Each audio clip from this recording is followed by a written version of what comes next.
Now that he's a Netflix producer, along with his hate-addled wife, Michelle, he's producing more racial division. The latest is called Leave the World Behind. It's a fictional thriller about the collapse of technology and what humans would do with no phones or computers. The movie follows a family on vacation at a rental house, and one night they're visited by a father and a daughter who show up seeking shelter. They say their phones no longer work and they need a place to stay. So immediately the white family, because they're evil, that's encoded in their DNA, of course, is suspicious of the visitors because they're black.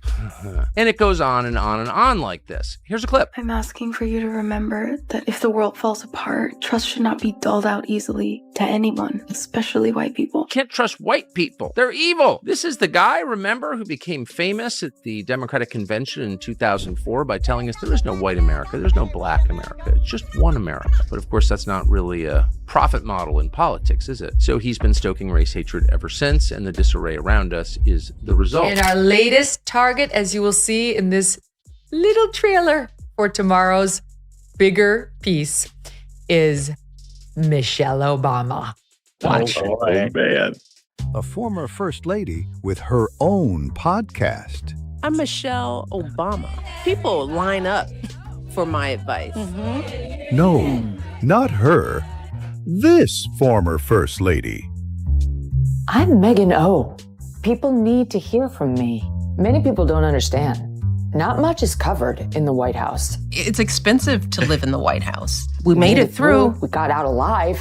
But what happened to me? What happened to me? No one talks about it. No. When Megyn Kelly and Tucker Carlson lock their crosshairs on Barack Obama, it's not just a roast. It's a full-scale political demolition with sniper-level precision. Forget the recycled talking points. This is raw, unfiltered, and sharper than a debate night zinger. They rip straight through the glossy PR veneer, exposing the stagecraft behind the so-called teleprompter messiah. If you thought a smooth smile and a clever pause could cover a legacy riddled with broken promises, buckle up. This takedown doesn't do polite. It's savage, it's smart, and it's laugh-out-loud lethal. Obama never saw this storm coming, and now there's nowhere to hide from it. Folks think we're divorced. Look, these are the kinds of things that I just miss, right? So I don't even know this stuff's going on. Right. And then somebody will mention it to me, and I'm all like, what are you talking about? People think that they're on the outs because they're not always in the same room together, Maureen. That's one of the most interesting moments in the 2008 campaign occurred when a man, like Obama himself, came from out of nowhere to recount his experiences with Barack Obama, the man. His name was Larry Sinclair, and he told an amazing story. He said that in 1999, he had encountered Barack Obama in Illinois, and then used. It's almost cute how Barack Obama still struts around like the world's on standby for his next TED Talk, titled, How to Ruin a Country, but Make It Look Cool. Somehow, this guy sold an entire generation on the idea that charisma counts as competence, and that a well-timed pause before a sentence magically makes it profound. Spoiler alert, it didn't. It just gave everyone a few extra seconds to brace themselves for whatever disaster was about to be sugar-coated and served up as inspiration. But I'd never read that Donald Young, this man Donald Young, called you and told you that he knew you'd had sex with Barack Obama. That was the contact in late 2007 that I had that originally came under the guise that they were part of the Obama campaign. So who? Tucker grins, pointing out that every time Obama tried to sound relatable, it landed like a college professor awkwardly rapping to connect with his students. Forced, cringy, and about 10 years too late. His use of slang always felt like it came from a BuzzFeed quiz titled, Which Millennial Phrase Are You? There was this constant vibe that Obama operated from 5 floors above reality, where average Americans were more of a theory than a lived experience. And Megyn? She can't resist mocking the mythology. Obama walking on water, healing nations with a whisper, making the tides retreat with a single charismatic wink. The man had better PR than the Avengers. When the economy tanked, it was the last guy's fault. When the Middle East lit up, oh, that was a complicated inheritance. When the national mood soured, clearly, the public just wasn't enlightened enough to grasp his brilliance. Obama never took the L. He narrated the failure like Morgan Freeman reading off a teleprompter of excuses, smooth and convincing, but still, just excuses. She's on the record. They can pretend all they want that it's just tabloid fodder that has led people to think they're on the outs. That oh yes, he appeared without her, here or there, and people, no. Okay, first of all, she didn't go to the Trump inauguration. She didn't go to the Jimmy Carter funeral. He's been spotted out at basketball games and out to dinner with their daughters repeatedly without her. You'd be hard-pressed to find a recent picture of the two of them together. Tucker can't help but laugh at the idea that Barack Obama was ever considered a transformative leader. Transformative how, exactly? Did he transform Middle East policy into a geopolitical sitcom? Turn healthcare into a bureaucratic Rubik's Cube no one can solve? Or maybe he transformed race relations into the disappointing sequel that bombed harder than the original. The only real transformation Tucker sees is the bloated size of government and the rising number of people pretending they understand what quantitative easing actually means. And then there's the Netflix saga, a presidential memoir turned streaming ego trip, where Obama interviews himself and somehow still manages to cut himself off mid-sentence. Tucker chuckles at how the man weaponized calmness. Every time the nation needed clarity, Obama rolled in with a fog machine and a jazz metaphor. Real crisis? Real leadership? Nope. Just poetic riddles and sentences that chase their own tails like a confused poodle. Tucker swears Obama once addressed a financial meltdown by comparing it to a jazz solo. No rhythm, no plan, just vibes. You're done. Then tells Kamala Harris, you're going to be the nominee, but if you don't gain traction, if you're not popular, we're going to take you out too. I mean, it's all shocking. It sounds true. If, in fact, the 25th Amendment is worthy of being invoked. Yes. If his condition is such that it needs to be invoked and then they don't invoke it, then they're leaving the country in a precarious position of being led by a man not in possession of his faculties. If, on the other hand, it's not... Megyn chuckles, pointing out how Obama's speeches often felt like self-help seminars, the kind led by someone who's never clocked in for a real job. In her view, his greatest skill wasn't governance, but the Olympic-level finesse of dodging responsibility. She once joked that he could stroll through a hurricane with a latte in hand and somehow convince the press that the wind was just a poetic symbol for resistance to progress. Tucker closes it out with a smirk, noting that the Obama years didn't just leave a political footprint. They birthed an entire cottage industry of professional excuse makers. People whose sole purpose was decoding his polished vagueness into something resembling leadership. And the post-presidency glow-up? Tucker finds it hilarious. Obama didn't retire, he rebranded. Less ex-president, more podcast philosopher with a Netflix production budget. He leapt into the influencer Olympics, complete with branded messaging, envy-inducing travel pics, and the digital swagger of a guy who just discovered Instagram filters, and proudly uses all of them at once. Yeah, but when me, Malia, and Sasha all of us are together, he doesn't stand a chance. We mercilessly go after him. I believe that. I have no doubt you do, because you do it publicly whenever you can. You. When was the last time you said anything kind about him? Like, it's a 99-to-1 ratio in your public comments. So that's their rule. She and her daughters can tease him mercilessly, and he is not allowed to say anything about becoming over there. Megyn wraps it up with a smirk, saying if Obama really wanted to help America, he'd do the most heroic thing imaginable. Stop talking for 5 minutes. Let the nation breathe. Detox from the thick fog of polished mediocrity that's been wafting through every leadership summit where applause is earned, not by results, but by sounding profound to a crowd that thinks owning a Prius is a moral stance.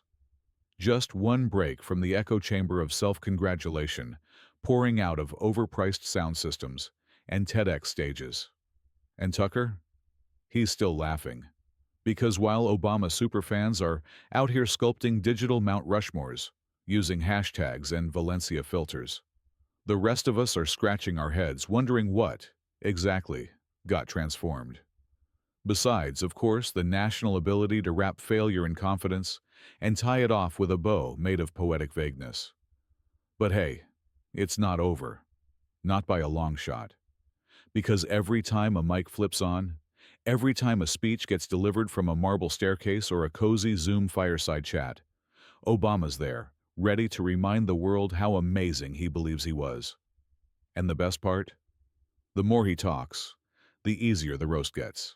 Megyn's already flipping through her notes. The Cy Hirsch piece, here's the cliff notes. Obama colludes with Nancy Pelosi and Hakeem Jeffries and Schumer. Sunday morning calls Biden and says, you're done. Kamala's going to 25th Amendment you, and you got to step aside. And who places the call? Obama. Obama does. So Obama calls the sitting president and tells him, you're done. Then Megyn Kelly couldn't be more entertained. Watching Obama speak is, to her, like catching a rerun of a comedy special no one asked for. All punchlines, no punch. She's left with one burning question. How did a guy turn being aloof into a national service announcement? He once rallied the country with hope and change. And sure, we got change.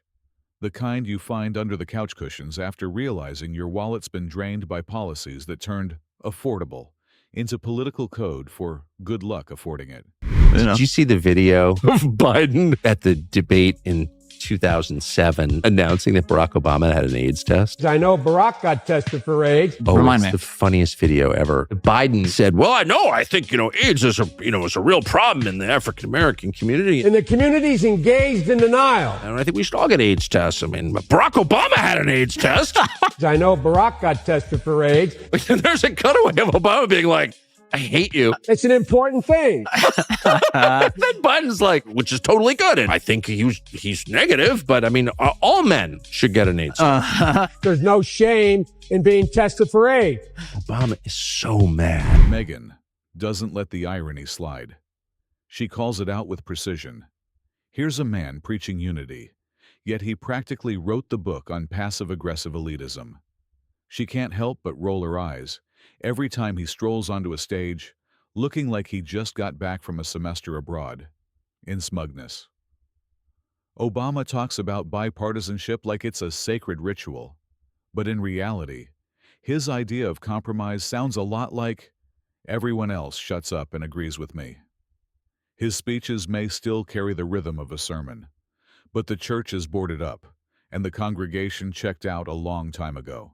So when he does, I was like, wait a minute. Mm-hmm. What's going on here? And he's like, I'm teasing you, right? And I was like, none of that. Because he likes to tease. Oh, my God, yeah. But when me, Malia, and Sasha all of us are together, he doesn't stand a chance. We mercilessly go after him. I believe that. I have no doubt you do, because you do it publicly whenever you can. You. When was the last time you said anything kind about him? Like, it's a 99-to-1 ratio in your public comments. So that's their rule. She and her daughters can tease him mercilessly, and he is not allowed to say anything. And Tucker Carlson? He's having an absolute field day. To him, Obama's presidency played out like a TEDx speaker who somehow got a hold of the nuclear codes. All eloquence, zero accountability. The man globe-trotted with a mic in one hand and an apology tour in the other, acting like he was fixing history while quietly rewriting his own. In Tucker's eyes, Obama's legacy is basically a glossy scrapbook. Inspiring speeches, sure, but sandwiched between economic stagnation, foreign policy faceplants, and drone strikes signed off with a Nobel Peace Prize like a twisted footnote of irony. This 16-page document, and they say, Mr. President-elect, wait till you see the cool things we're doing all around the world. And they've sucked him in. They made him one of the guys. And then we get the feedback.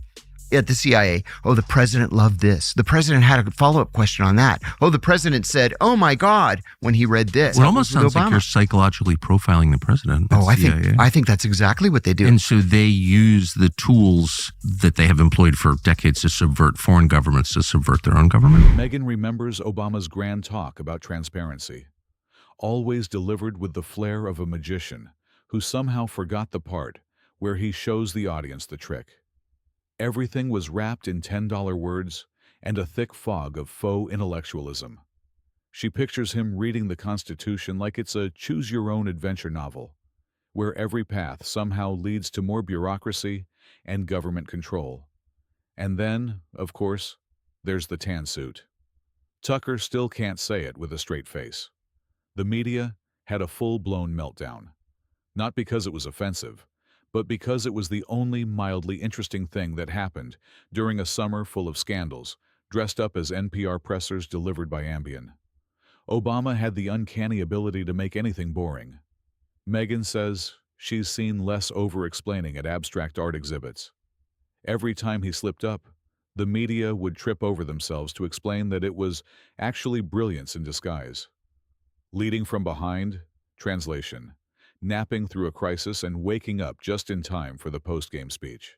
Speaking of Barack Obama, he decided to drop a post on X today, and I thought, okay, maybe in the wake of the Pete Hegseth presser, he's going to say something like, no matter how you feel about the Iranian strike, hats off to our, boys in blue, our guys in the bombers. He went a different way. This is what it was. Curious how you're thinking about this eulogy specifically in the moment and all the tensions that you just brought out. I didn't even want to talk. I was so mad. Part of the reason I think I ended up having anything to say at that moment was when I heard some of the victims' families forgive the shooter. And I thought, all right, let's see if maybe this is a way America can hear me at this moment. Tucker jokes that Obama's idea of projecting strength was hosting a summit on masculinity while quietly handing America's dignity over to international bureaucrats. He remembers the irony of a president warning the public about misinformation, all while subtly slipping in ideological buzzwords that made half the audience feel like their brains were buffering mid-sentence. Megyn still marvels at the healthcare hustle. Only Obama could make everything more expensive. Premiums through the roof, deductibles ballooning, coverage networks shrinking, and still convince people they were getting a deal. That's not policy. That's sleight of hand. Rebrand a mess with a warm, fuzzy name. Deliver it in baritone with a furrowed brow. And boom, standing ovation. As for foreign policy, Tucker sums it up in 3 words. Apologize, retreat, repeat. And Megyn's personal favorite? The endless late-night comedy tours. At some point, the President of the United States became a sitcom regular, making more appearances than most working actors. Forget about legislation. He had punchlines. Forget managing crises. He had charisma. The Oval Office started to feel less like the West Wing and more like a green room for Saturday Night Live. Except the jokes weren't funny, and the stakes were real. I know. How do you not stop, especially when your husband was commander-in-chief for 8 years, and think, there will be people who hear this clip who have no arms and legs thanks to these wars that we fought in Iraq and Afghanistan. I mean, I know some of them, and they will drag themselves out to run the Tunnel to Towers race and other races to raise money for other suffering veterans and firefighters who got hurt on 9/11 and so on, and their families are surviving, who have actual problems that were basically brought on them by the government. Tucker's sharpening the knives. The next roast is prepped and sizzling. Megyn leans in, eyebrow arched, already bracing for Obama's next televised wisdom drop. Because nothing screams national healing like a millionaire with beachfront property lecturing working-class Americans about climate change.